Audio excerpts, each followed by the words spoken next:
Okay, hello and welcome everybody. Let's just put that in the right view. This is yet another of our Fieldfisher webinars done by the Silicon Valley office out here in glorious California sunshine. Good morning if you're in the Pacific time zone, otherwise good afternoon or good evening depending on where you're listening from. I am Alex Duguay. I'm an associate here in the Silicon Valley office, having been long-term seconded from London. Joining me are probably some new voices and maybe some familiar ones, depending on who's done these before. As usual, we're trying to mix up the panel to keep it interesting. So this week, joining me is Mirena Taskova. Hello, guys. That's her. Originally from Bulgaria, but been out in the States for a while. She's a senior associate in our team. Then we have Paul Lanois. Hello. Originally from France, but grew up all over the place. He's a director in the team here. He's a relatively recent joiner, but has pretty much every IAPP certification there is, and is well known for his security expertise. And then finally, we have Laura Burton. Hello. Hi everyone. Who's a partner out here in Silicon Valley, originally from the tech transactions team in London, and has come out here to broaden our offering beyond simple privacy. So as you're probably aware, today we're talking about the dreaded Article 28 controller to processor terms. But we're going to try and make it relatively useful for you all. I'm sure you probably know what Article 28 says. So we're going to try and take you through what we've learnt from our time here in practice. Probably about the last 18 months to 24 months, these negotiations have been going on, and we've done, as a team, we act for both controllers and processors and small organizations and large ones. And so what we're going to try and impart here is a bit of what a controller might say and a bit of what a processor might say, and try and, rather than go through the whole of Article 28, stick it to these key issues that you can see here. I'm sure anyone listening who's been through this will know that these issues tend to come up in most negotiations. So there's always an argument about costs, audit, subprocessors, transfers, and liability will also cover, not strictly in Article 28, but essential for the wider commercial piece. So that's the basic outview of what we're going to talk about in the next 45 minutes or so. Just housekeeping reminder, you're all on mute, so no one can hear you, but there is a question function in the GoToWebinar app. So if you can see it there, you can ask a question. We can see those, and so if you have any burning questions, we shall try and get to them, but it depends on how lively discussion is and how much time we have and so on. We're going to try and keep it to around 30 to 45 minutes, depending on how much insight we can generate. So without further ado, that's enough of an intro from me. And I'm going to pass over to Laura to take us through the main structure and liability points. Hi again, everyone. So we're going to try to do a bit of a controller processor later, but I'm going to make, as I'm the contracts lawyer here, I'm going to try to make more of the general points that apply on both sides. And so we'll start by structure. And so first of all, a lot of people, have been needing DPAs, and they just go, we need a DPA, but they don't always go back to the main document. So one of the key things that we're really trying to do is to go back to the basics and say, okay, what's the underlying agreement? How many do you have? Does that agreement already deal with, if there is one, it might be that it's a new contract. So in case of existing contract that need to be updated because of the GDPR, we really try to go back to see what do you have at the moment, what current provisions are in place to cover data privacy, what current limit of liability cover privacy. And then from there, in some cases, there may be many agreements, more than one, and many different services provided. So we go back to exactly what do you have and what is the limit. And then depending on your role, you may think that whether you're the controller, the processor, and depending on how the contract is drafted at that time, you may think that some of the provisions are beneficial for you and you may want to keep them. So depending on what you have, having done a bit of a due diligence exercise on your current structure, you may decide that you want to just replace some provisions or have an addendum or have a separate contract. But the points to bear in mind is that if it is a separate contract, then you need to deal with the limit of liability. You can't actually rely on a different contract's limit of liability. If it's an amendment or an addendum, then it might be different. But the key point is, do not rely on, you know, something you may not have. So always go back to your existing contract and see how it links up. In the case of a new contract, it's easier, obviously, because you're dealing with everything as a package, and quite often, you know, the data privacy provisions with either be in the main body of the agreement as a long data privacy clause or as an appendix to the main contract. And then, of course, that deals with the limit of liability. But I think about it a lot. Think about the structure, stepping back and looking at the main agreement. So it's really about your commercial team working with your privacy team to make sure that the whole package at the end makes sense.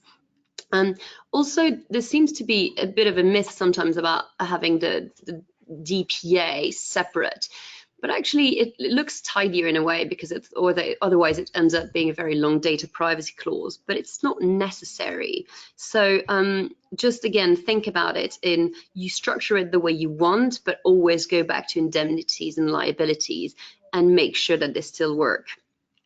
Another thing that you want to be aware of is it's a negotiation. So a lot of the Article 28 provisions are mandatory, but as you will see and hear from my colleagues a bit later, the mandatory provisions are, you know, limited, and there's a lot of leeway for you to negotiate. And again, depending on whether you're controller, processor, but also really depending on the power of bargaining power between the parties. If someone really wants to sign a deal with you, they have a lot more, you know, they're like a lot more likely to be amenable and to give you more than what Article 28 mandates. So again, don't think about it as this DPA being this one format of the same thing. There are a lot of very, very different examples of what the type of DPAs that are signed. So again, don't forget it. Mandatory provisions, of course, there are some, but you know, a lot of space for creative thinking around it, and that's all around what we're going to discuss: cost, audits, a corporation, how you deal with subprocessors. Yeah, we've definitely seen a lot where they go way beyond what Article 28 says, and someone uses the opportunity, oh, well, you've got to sign this, and then rams a load of other stuff in there. So to bear that in mind when you're looking at these things. Just because someone's put it in something they call a DPA doesn't necessarily mean it has to be in there. So do always go back to Article 28, that list, and check whether it's essential or not. And there's a lot of, I think, confusion around what people think. So a lot of times people genuinely think that something is mandatory. And actually, if you're right, if you point them out to the right provision, they realize that actually this is what they've seen in lots of previous DPAs, but actually it's not mandatory. Yeah. And there's quite a big room for shifts. And again, so the last general points that we'll make before I hand over is really applicable law. Again, quite often, if you have an existing contract and a DPA is signed later, there may be a conflict between what laws apply to your main agreements and what law applies to your DPA, or what someone seeks to impose within the DPA. So have a think about how that would work if there were to be an issue. So again, we're talking about the contract structure. Also, there is some overlap, potential overlap between some indemnities for breach of confidentiality and breach of data privacy. So again, not always relevant, but this is again something for you to bear in mind. I think that's all for the cool. Thanks for structural stuff. Now let's look at some more specific stuff. So costs is a big one. Because you have all these additional liabilities and obligations. So the question is, well, who's paying for what? So we've kind of assigned Paul the controller role and Morena the processor role. And I'll be interested to see, maybe starting with Paul, what you would say as a controller and who's responsible for these costs. I would take a step back and I would say that, as a data controller, the first important point is to remember that you are ultimately responsible for ensuring that personal data is processed in accordance with the GDPR. And, this means that you may be subject to any of the measures and sanctions which are set out in the GDPR for the actions of your processor. And, this is the key takeaway, I would say, as a data controller, is that you have to remember that, unless you can prove that you are not in any way responsible for the event giving rise to the damage, as per Article 82 of the GDPR, you may be held fully liable for any damage caused by non-compliant processing. And this is the reason why you have to be really careful as a controller, about the clauses which may appear in the DPA. In relation to clauses, which appear in the contract, the first point I would say would be, what is the definition of data protection laws? This is often construed, quite narrowly, but then there is not only the GDPR, right? From a European perspective, you have to think about other regulations, other directives. You have the e-privacy directive in relation to electronic communications. You have the NIS directive in relation to cybersecurity and so forth. And there may be other laws and regulations which may apply to you as well, depending on your situation. Thank you, Paul. It is the processor here today. I will play the role of the other guy. First of all, in relation to your comment for the data protection law definition, I just want to mention that even though we have Article 28 and the GDPR, and we have certain obligations according to the GDPR, this doesn't mean that we don't have also certain flexibility with these contracts. And if we are a processor, and processors can be a small company, but can be also a very big company, and depends on the company and whether they have operations worldwide or only in certain destinations, we could perhaps narrow this definition of applicable laws and basically apply only European law for data which is European data and not focusing on the the worldwide laws. This is one option. In terms of the costs, of course I realize that we have certain obligations, for example, for audits or inspections, but this doesn't mean that we have to cover the costs for any of those. Simply because even though we can have one inspection or one audit per year, doesn't mean that I can allow 10 audits per year, for example, or I have to pay the cost for that. And for certain companies, especially global companies, that would be a very expensive task to do if we write in the contract that we will cover all the costs. Or, for example, for data subject access requests. Thank you, Vivian. You raised, two very interesting points that I'm going to address. The first point in relation to data protection, the laws definition, I would say that, sure, it's, that's an important point because, what does the laws cover? Does it cover only the laws and regulations, or should we also look at other types of rules, which may be issued by the European authorities? And we have, for example, opinions, issued by, previously the Article 29 Working Party, now the European Data Protection Board, and those opinions, they are very useful guidance, right? Because those opinions, well, they come from the data protection authorities, so you can't get any better than that. And should therefore, should we have a reference to those guidances in the definition? Maybe. That could be helpful. And then in relation to costs that you mentioned, well,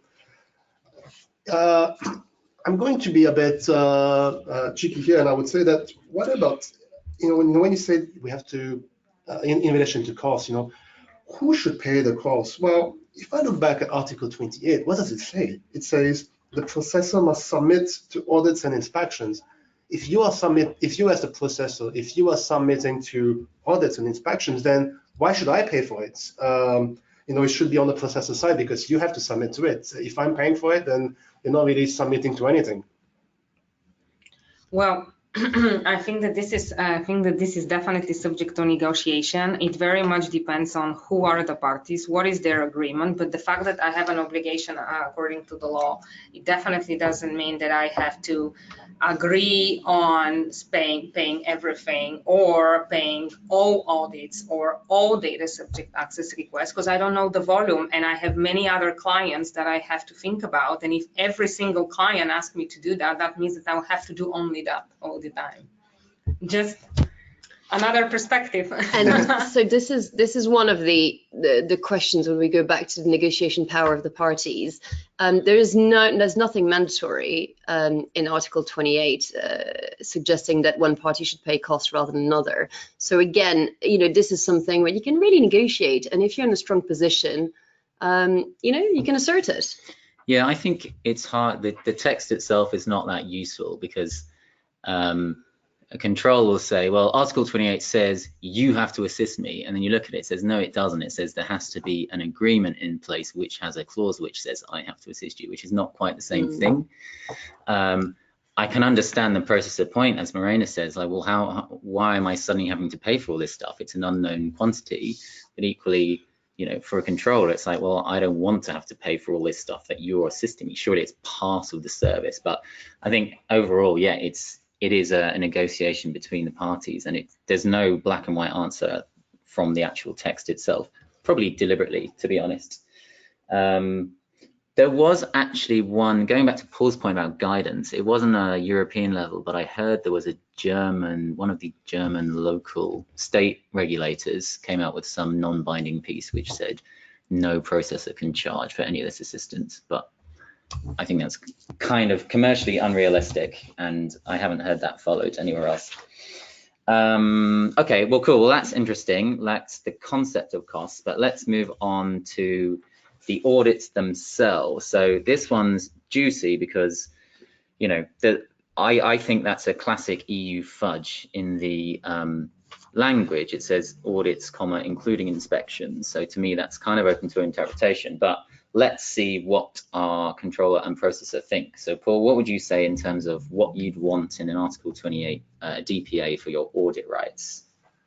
Well, I would say that, what I would want to depend on the specific situation, right? It depends on how much I trust the processor, how much I trust the auditor of the processor, whether the processor has demonstrated in the past high compliance, in relation to its obligations in general. So that would be one thing. And I would say that in relation to audit, the different European countries have different interpretation as to what they expect as being covered here by audits. You have a country like Germany, which understands it as being an on-site audit, whereas you have other European countries where they simply interpret this audit requirement as being simply an obligation to provide the documentation. Well, here I have a few comments to make. First of all, again, it very much depends who is the processor, how big is the company, how many customers you have, because allowing on-site inspection by each controller would be very time-consuming, expensive task to do. And therefore, I would say that if you agree on on-site audits during your negotiations, I would definitely recommend using an external auditor, one auditor that is going to do your audits, let's say once a year, and then you're going to provide the information and the outcome from these audits to your customers. I think that this will save a lot of time and a lot of pain. On the other hand, whether we need on-site audits, I'll definitely push back on that, and I will try to use certain established standards and like SOC or ISO, or a review of documentation. This is another way to make audits of the operations of the company. So this is how I would proceed with this side of the audit. I think overall, it's be realistic about what do you really need? What do you need to make sure that you comply with your duties as a controller in order to be able to ensure that the data is safe? So do you need on-site audits, or is this, are you making a point? And in the same way for processors, are you just agreeing to something to sign a contract that you can't actually deliver? And can you flow it down to subprocessors? So again, there's lots of points to be negotiated, but for data privacy, it seems that some people just seem to agree to things without actually needing them, because it's still quite new. So people are making a point, or they just think they need something. But if you think through about what you really need, it may be that actually this is not the point you want to fight on. Yeah, and I've definitely seen that. So we're on the side of a small processor in Silicon Valley, and there's a small controller in Sweden. We're arguing for ages about on-site audit rights. And we think, well, are you actually going to come tomorrow and inspect? Of course you're not. But the right to flow down is crucial, of course, because one of the other, we'll come on to the subprocessors point in a bit, but you have to be able to flow. Often a controller will ask for on-site audit rights, not just of you, but also of your subprocessors. And a lot of businesses, certainly many online ones, their eventual subprocessor will be AWS, Amazon, who will just refuse point blank. They'll never let you go there on site. So be careful what you're agreeing to, even if you accept on-site audit rights. Question the controller, is that actually worth anything? Because all our actual data, all the processing is on a hosted service. So you can show up to our nice offices and see our bean bags and table tennis tables and so on. But what's the point in that? One more thing I wanted to mention: if you agree on on-site audits, make sure that these on-site audits are coordinated with the controller, that there is a notice for these audits. They shouldn't be sudden. Limit these audits, make sure that they don't happen every month, and make sure that there is a confidentiality provision in place, because the controller can have access to information that you not necessarily want to expose. Yeah, that's a good point. Also, we've seen another sort of limitation is you can kind of, as a compromise, offer on-site only in the event of, say, a security breach or at the request of a regulator or something, rather than just giving the controller the option to use that power whenever they want. So we had a question, I'm just raising it because it's kind of relevant. Does audit right mean physical audit, or can one go with paper review, from one of our listeners? I mean, we kind of covered that, but to me, that comes back to this fundamental use of the word inspections. And I think that's a classic legislative fudge in the EU, that they couldn't agree whether they should be on site or not. So they left it as inspections.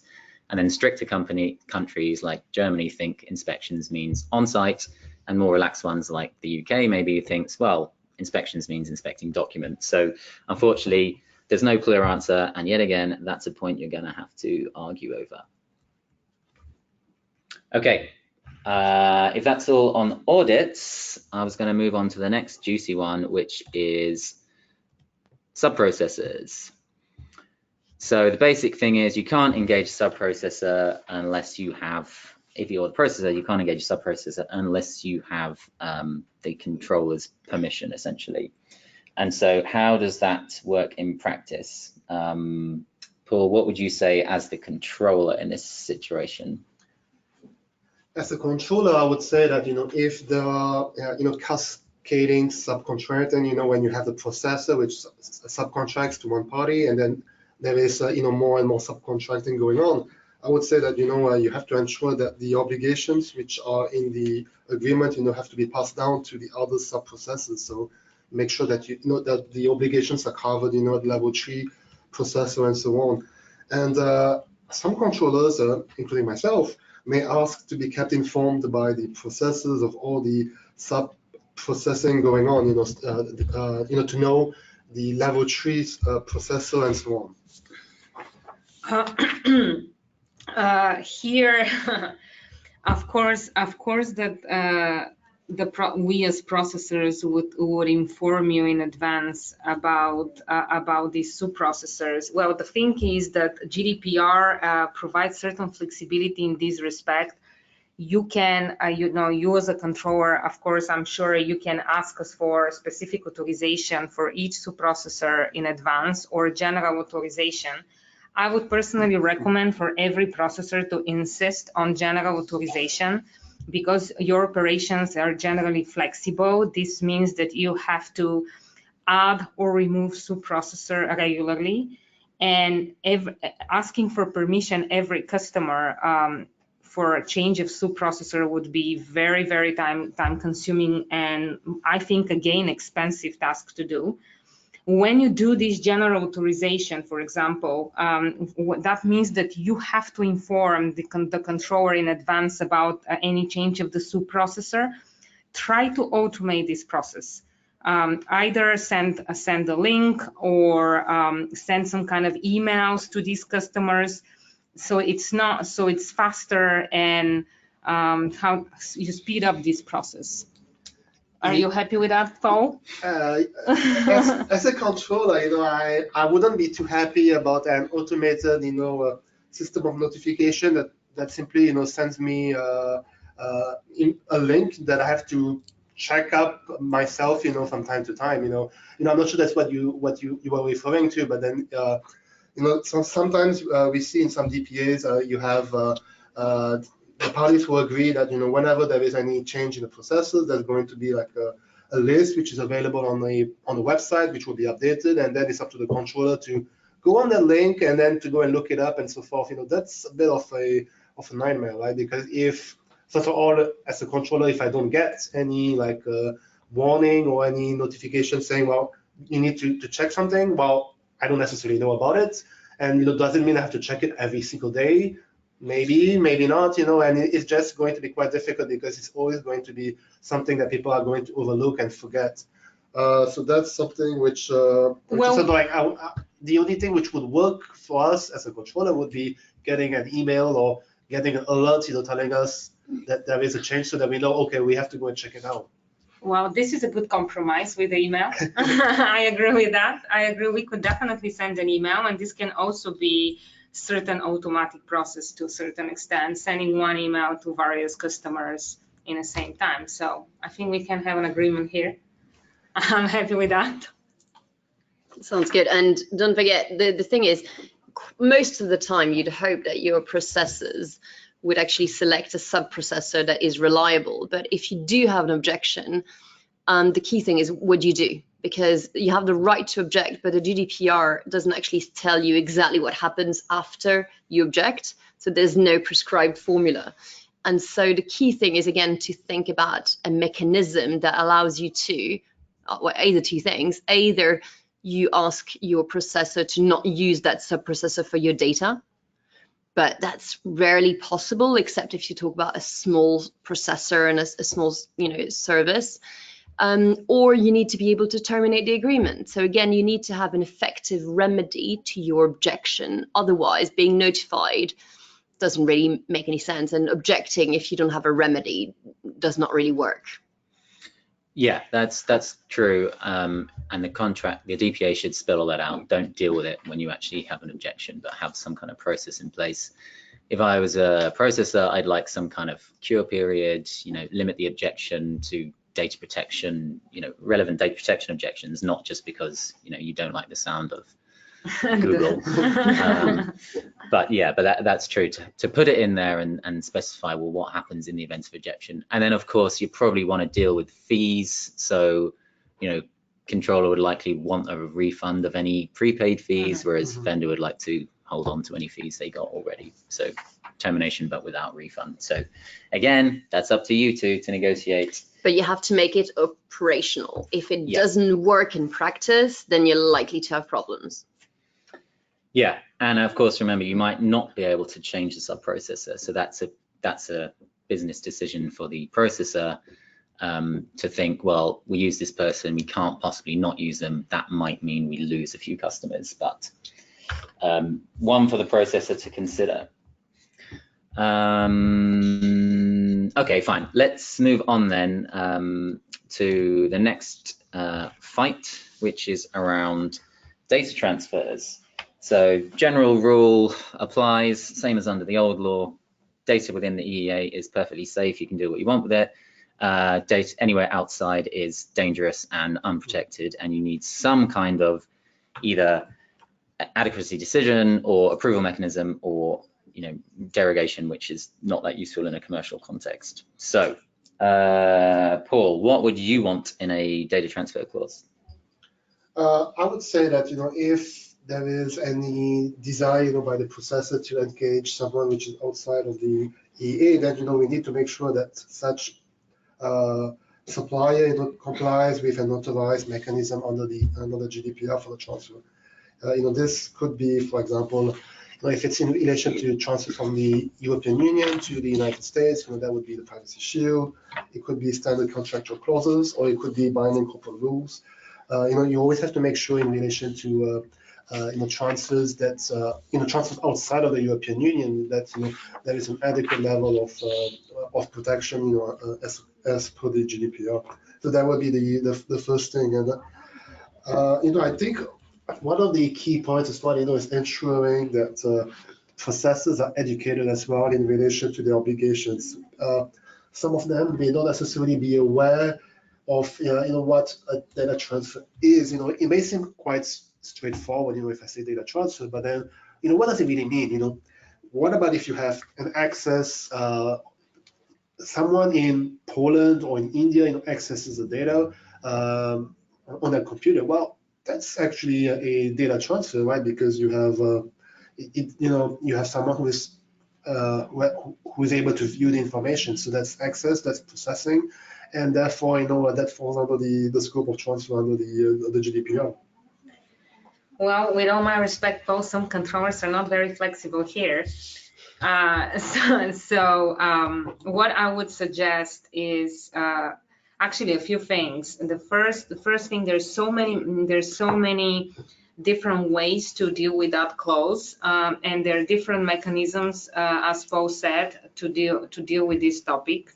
First of all, we can use model clauses. We could use privacy shield for the US. It is still valid, by the way.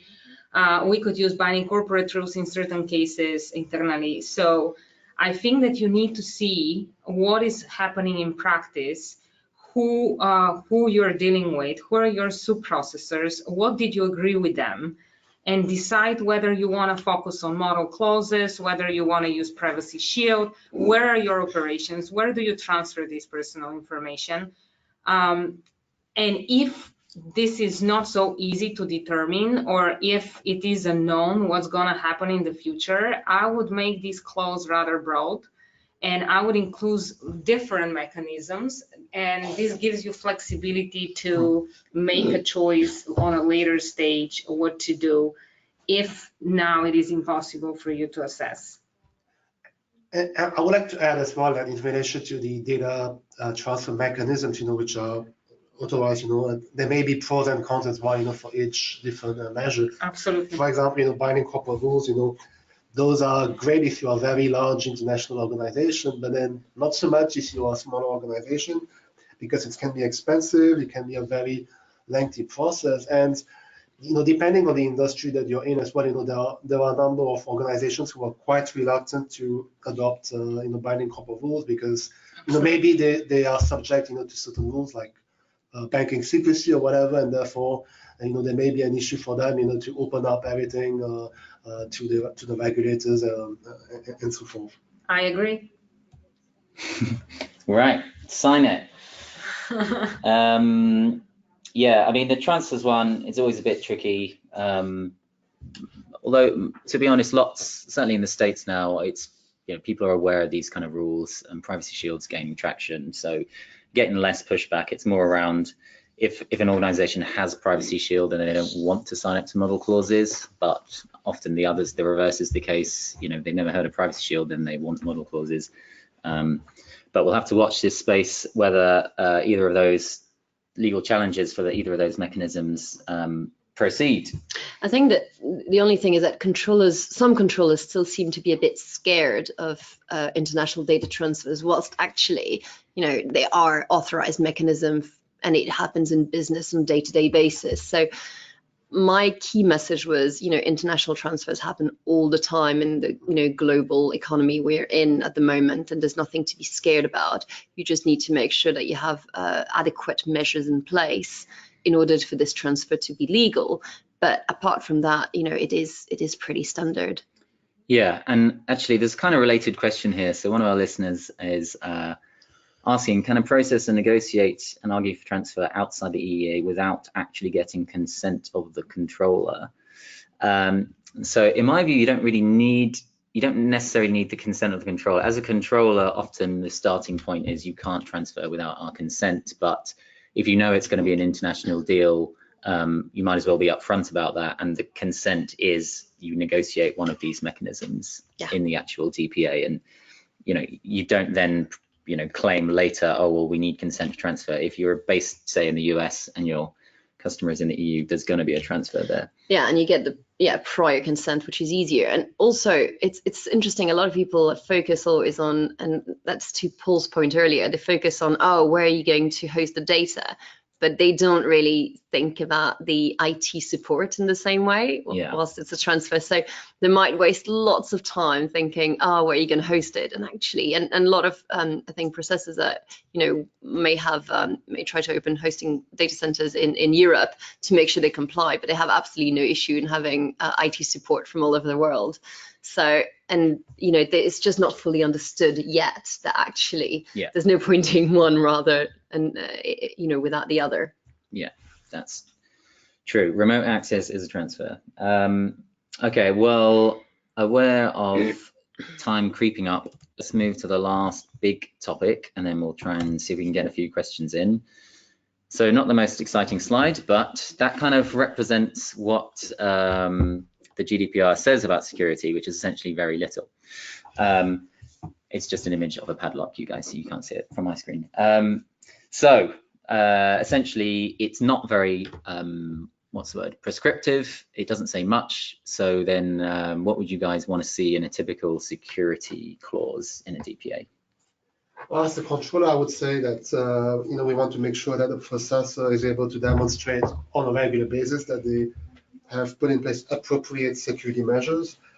Having said that, it's not always very easy for a controller, to be able to set out, prescriptive requirements in relation to the security, because, well, the controller doesn't really have much information, doesn't have the full overview of the processor security, and as a result, there has to be a certain reliance on the part of the controller that the processor is doing things right, and there may be industry-specific measures which may apply and which may be within the sole control of the processor. And generally speaking, I would say that as a controller, if we decide well, we need the help of someone, service providers, because we believe that they have a specific expertise, which we as a controller may not necessarily have, and therefore it's a bit difficult for the controller to go and check that they have implemented everything. There are some very specific technical requirements, which may apply in certain scenarios. For example, what about the payment? So if you're using payment cards, do you have PCI DSS, which is the requirements which are applicable in relation to the processing of payment cards and so forth. So those have. You have certain situations which have very specific requirements, and a controller may not necessarily be aware of those. Paul, you said something very interesting, and this is whether the security measures are right. Well, this is the thing, what is right? So if I have as a processor multiple customers, I'm pretty sure that for each of these customers, right would be something else. So I want to make sure that these security measures are communicated between the security teams of both companies. I think this is possible. I understand that this is a technical matter, but it's also kind of, it can also be kind of legal matter. We could definitely document these security measures. We can make sure that these security measures are communicated and reviewed by the security teams, agreed by the security teams in advance. We could add annexes to the contract, which regularly happens. If not, we can even propose, depends on how big is the company and how big is the customer and what is the specific transaction, what are the financials of that transaction. But we could even say, well, please verify the security measures, and if you're happy with them, that means that they are appropriate. Of course, we can insert changes on a later stage of these appropriate measures, which should not be material, because this is, on the daily operations of the company.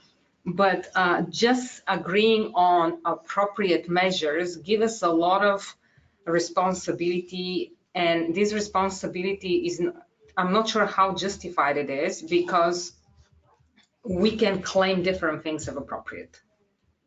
So I definitely think we should agree on what is appropriate for the specific case. Yeah, I mean, I see a lot of times we're being asked as lawyers to check the security measures, and we can check up to a certain point, but I think there is some ownership as well to take back from the controller and the controller security team to assess how important is that data, that personal data is being transferred. As Paul mentioned, what is the specificity of it? Are there any additional rules? And to be honest, if you have, personal data that you think is either sensitive or something that's key to your business, it should be part of your due diligence in selecting a processor to see what security measures they offer. It shouldn't be really an afterthought. So, and quite often it is still left to an afterthought. So again, part of your responsibility as a controller under Article 28 is ensuring that your processor offers adequate security measures. And so at the moment, I see a lot of it being kind of pushed away and not really dealt with by the security team, which is obviously being, overwhelmed by the number of requests that they get. But I think, again, depending on the type of data, it's quite important for the controller to take ownership of it. If I may, there is a question which is directly on this point as well. So you have Article 32 of the GDPR, which requires the contract, the security measures, to take into account the state of the art. And so the question is, well, what happens if the DPA doesn't mention, taking into account the state of the art, but says taking into account the state of the technology? And I would say it depends on how you interpret this. Obviously the GDPR doesn't require you to copy, word for word what it says. So you can have some certain adaptation. But then, how do you interpret those words? And for me, state of the art means, what is, commonly accepted, within the industry, as being, strong security measures. Whereas state of the technology, for me, may mean something which is even stricter than that. Like it could be a brand new technology which has just been discovered, if I may call it that way, and it may not necessarily be commonly accepted and so forth. And therefore, if my interpretation of that is correct, then it could actually be a bit stricter than the wording of GDPR. But then I guess it depends, how do you interpret state of the art, state of the technology? It's highly debatable. A lot of people have discussed this, and I think nobody has come up, with an agreed meaning of what it means. Yeah. What I would say here is make sure that you take security measures that would prevent potential security breach. That is, make sure you prevent the negative consequences, and you take security measures depending on your operations and on the data that you're processing, so you avoid that. Yeah, that's crucial. And there's a related question. Maybe Paul, you might have some thoughts. What do you do if in the DPA, rather than add the actual security measures, they just incorporate by reference their own, say, existing security measures on that processor's site, for example? Well, do you think that's valid, and you think that's a good way of doing it? If you're a controller, would you like a link, or would you like them actually attached to the document? I would actually prefer it to be attached to the document, because it means that what is written would remain. This is what has been agreed upon. Whereas if it's on the website, there is always a danger that the website can be updated and changed, and you don't know when it has been updated and changed. So that could be an issue. Yeah. Even though the security measures would be changed in any case, eventually. Yeah. So would you want the right to be able to change them? Of course. Yeah. But I think that even the controller is changing his own security measures. Yeah. And I think, of course, security measures need to be updated constantly to take into account new threats and so forth. But then we just have to be careful that and this could be reflected in the clause as well, that there should be when you update your security measures, that there is no degradation in the quality or the security of the service. Agree. Yeah, it's difficult because I agree with both of you. There's one thing that's very difficult to navigate is sometimes big processors will send you back to a link and there's different security measures applying to different products. And you have to navigate really complicated. And even as an attorney, I find it challenging sometimes to understand what happens to what product. So, you know, it's difficult because processors need to run their business and they need to have as much freedom as possible to do that. But it's a challenging topic to see how you can remain, how everything can be updated and still valid, but still give the controller the information it needs to satisfy its duty. Okay, then we're coming up to 45, but there's a couple of quick questions I'll just whiz through, seeing as so they've come up a few times in a few different listeners. So firstly about audits. So going back to that we were talking about earlier, so many processors just will give the results of their own audits rather than granting us the right, or alternatively allowing us to see security reports.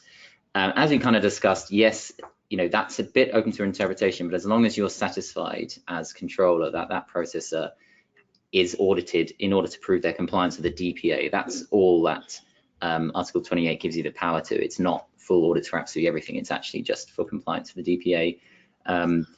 But that's a bit of a negotiating tool. You can often try and get a right around that. So anything that's not covered by, say, the certification you want to see or ask questions on at least.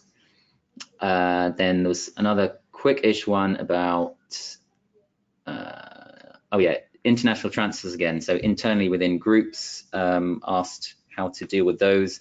Just to flag that these are often overlooked. So in a global company, they're transferring data all over the place, might put a lot of effort into getting Privacy Shield with their customers or vendors, but actually forgetting that you still need to do the same thing for intercompany ones. So find a method that's suitable, might be model clauses, might be BCRs if you're a big enough and rich enough group, or maybe Privacy Shield if you're just EU and US. So with that, actually there's one more I'll give to you, Laura. It's actually a huge question, so maybe you can answer it in 1 minute or less. I like a challenge. No, the question has come up about liability. We sort of touched on this earlier, but I think in the old days, a processor giving unlimited liability was quite common, and under GDPR, it's not common at all. So the question is essentially, what's a sort of reasonable approach, or factors to take into consideration? Okay, so that's interesting, and it is a question that comes up, and it has changed radically. And now it's true; it's very rare to see, an unlimited indemnity for data privacy breaches. It's very rare. You still get them for breach of confidentiality and breach of IP, but privacy, it's a radical change. Having said that, I do know controllers who still ask, and some of them still get them, by the way. So it still is done, but again, it goes back to balance of power. Otherwise, I kind of sometimes go back to what is the actual risk, and to try to, so looking at it in a normal liability scenario, which is what is the actual risk to the business? What do you think? What is the likelihood? What would happen? Are we talking about PR? What kind of damages can you suffer? A lot of, some companies have agreed to, so some of them agree to an inflated cap. So it could be, 200% of 300% of the normal liability clause. But again, It depends on what the normal liability clause is. But let's say it's 125% of the 12 months fees. So they would ask for, a super cap for the privacy. And so some of them ask for a percentage, an increased percentage of the general liability cap. Others would ask for super cap in numbers, so it could be 20, 30 million. But you know what, quite often people are fighting to see whether they can agree 20 or 30 million as a privacy cap. But at this stage, it's kind of similar to being unlimited up to a certain point. And so you go back to the liability principles, which are how big is your processor in this case? Are they able to pay that? Are they insured?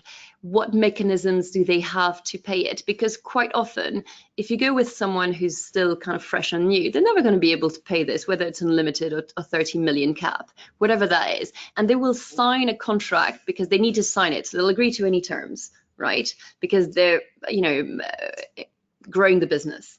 So you have to see really, do you go for like a more established company that has all the backups and the mitigation and the financial backing, or do you go for someone new who offers something exciting, but you know that if something goes wrong, you know, they might just close. They won't be able to, you know, physically pay whatever you agree. So again, unlimited is rare nowadays, but it does happen quite often, a multiple of the general cap.